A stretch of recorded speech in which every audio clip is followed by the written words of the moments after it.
It's Monday morning, I'm in London, it's 7 a.m. and I'm heading to Hong Kong.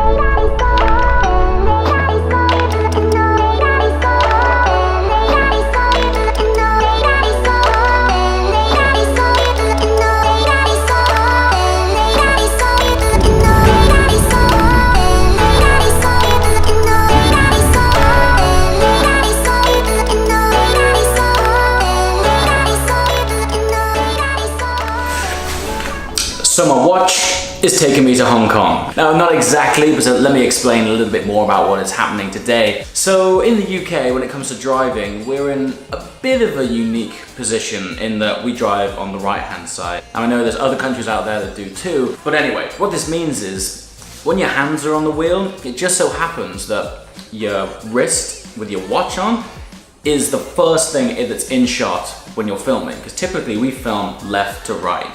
Camera in the corner of the car, filming across the car. It turns out that Audemars Piguet, the guys that make this watch, just so happen to be a subscriber of my channel.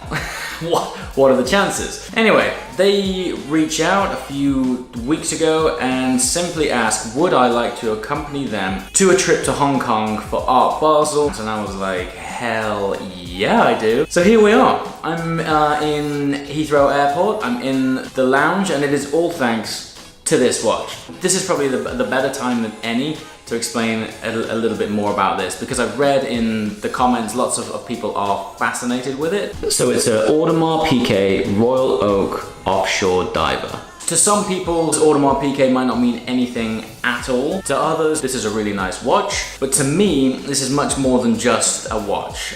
So I actually got this on my 30th birthday. The reason being is just I thought, do you know what? 30 is quite a milestone. I had an incredible time in my 20s, but it wasn't until me getting towards the very end of 29 that I started YouTube and I started sharing all of these adventures with you guys. I was at this sort of pivotal stage in my life where I just wanted to mark it and remember where I was at that time in my life upon turning 30.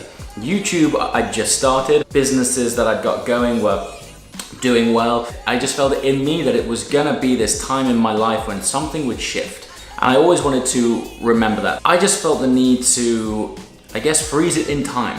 And I ended up buying this watch. There's a guy from Audemars Piguet called Jose, and Jose is the guy who's very kindly invited me out on this trip.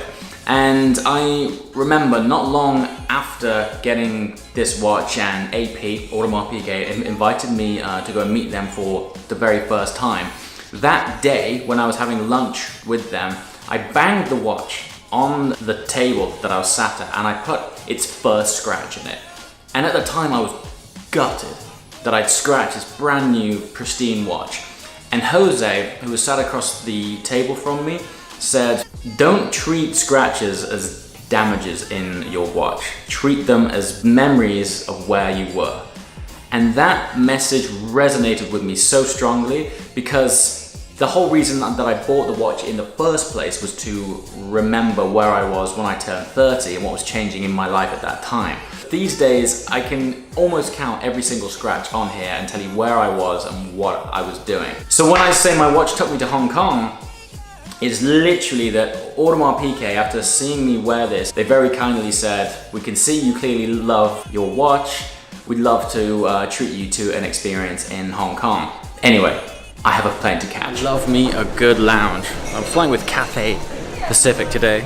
Now, airport lounges, always good, but these boys, you can have dim sum while you wait. Check this out.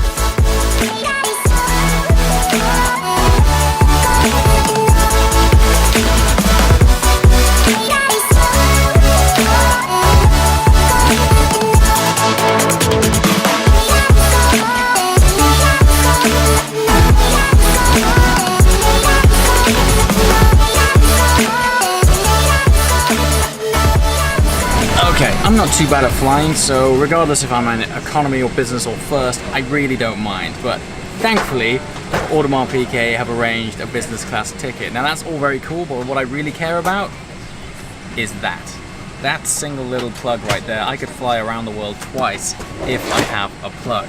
And I got one. So we're ready to edit, so I can do plenty of stuff ready that hopefully I can have the majority of this video edited by the time I land, stick on the other half of the day at the end.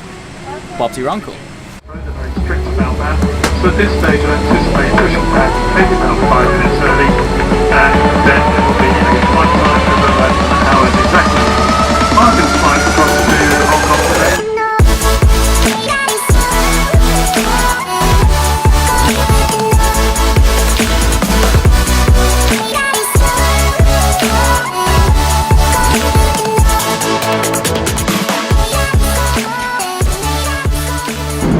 Little known thing, despite my partying antics that were the Gumball Rally last year, I actually don't drink that much.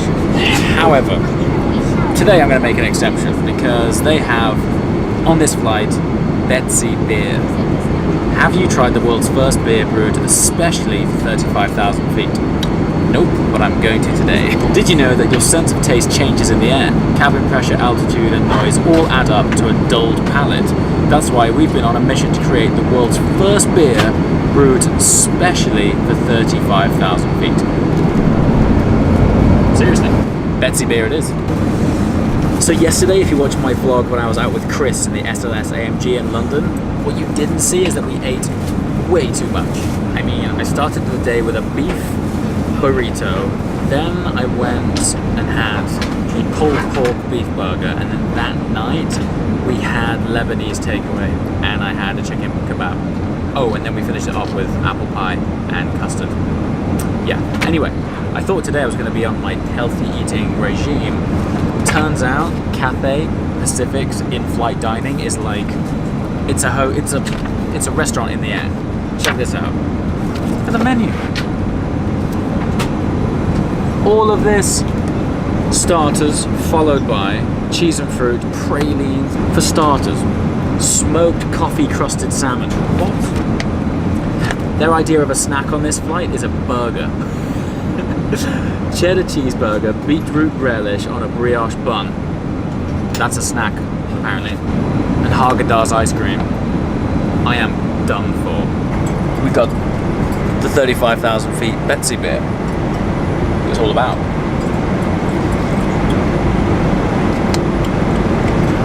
So, I don't know what the world's first beer brewed for 35,000 feet is supposed to taste like, but up here it tastes good. Okay, so I've got an 11-hour flight, probably only about 4 hours into it, but of course we're flying east, which means daylight just went down in half the time it normally would. And when I get there, there's going to be an 8-hour time difference. I'm landing at 7 in the morning, so I'm going to take this opportunity, get some shut-eye, and I'll see you in Hong Kong.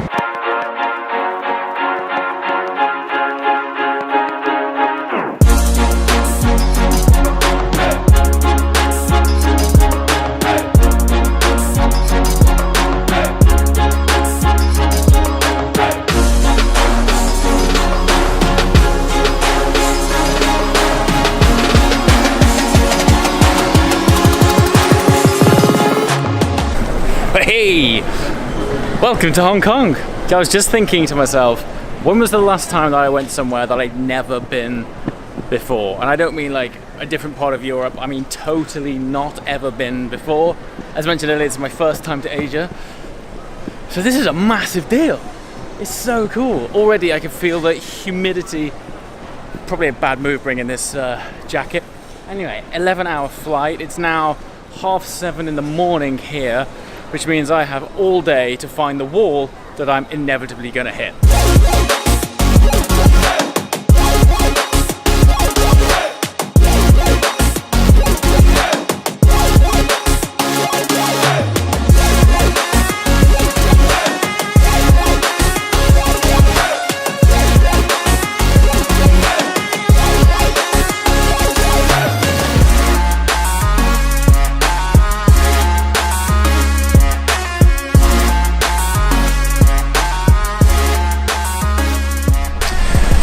right, made it to the hotel, got a shower, got a change. There's no way that I'm gonna come to a city as renowned as Hong Kong for supercars and not make sure that I dip into the culture. So I've teamed up with Supercars of Hong Kong. You can check out their Instagram profile here, who has incredibly already put me in the right place at the right time. This just so happens to be parked underneath the hotel I'm staying in, and also around about there's lots more tasty stuff too, which I'll show you now. But rest assured, towards the end of the week, we're gonna be saturating ourselves in Hong Kong's supercar lifestyle. As always, guys, thanks for watching. I'll see you next time. Ciao.